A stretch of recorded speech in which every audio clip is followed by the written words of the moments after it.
আসসালামু আলাইকুম রাহমাতুল্লাহি ওয়া বারাকাতুহু। সুপ্রিয় সম্মানিত দর্শক ও শ্রোতা, আশা করি মহান রব্বুল আলামিনের দয়ায় আপনারা সকলেই ভালো আছেন।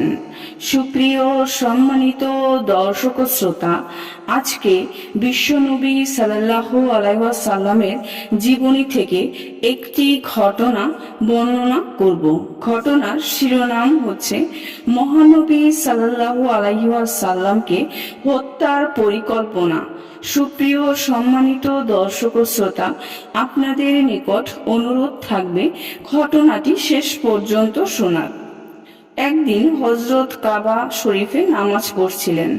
যখন সিজদায় গেলেন তখন আবু জাহল এই সময়টুকু সুবর্ণ সুযোগ মনে করে হুজুরে পাক সাল্লাল্লাহু আলাইহি ওয়াসাল্লামকে পাথর মেরে মাথা মোবারক চূর্ণ বিচূর্ণ করার ফন্দি করল।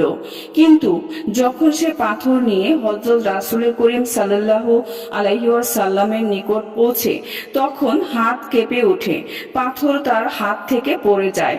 অতঃপর পলায়ন করে নিজেদের দলে চলে এসে বলে, যখন আমি হযরতের মাথার উপর হাত বরাবর চেষ্টা করি তখন এক আশ্চর্য ধরনের উট আমার দিকে আক্রমণ করার জন্য তেড়ে আসে।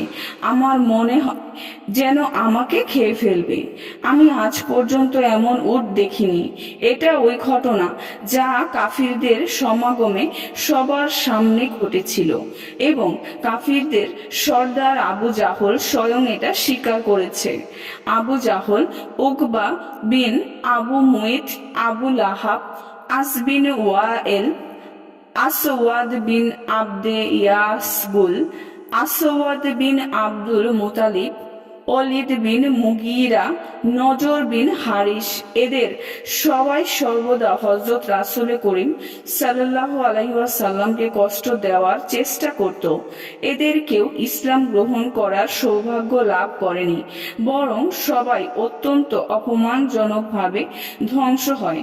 কিছু বদর যুদ্ধে তলোয়ারের আঘাতে নিহত হয়, আর কিছু অত্যন্ত কঠিন রোগে আক্রান্ত হয়ে মারা যায়। সুপ্রিয় সম্মানিত দর্শক ও শ্রোতা, আজকের ঘটনাটি এই পর্যন্তই।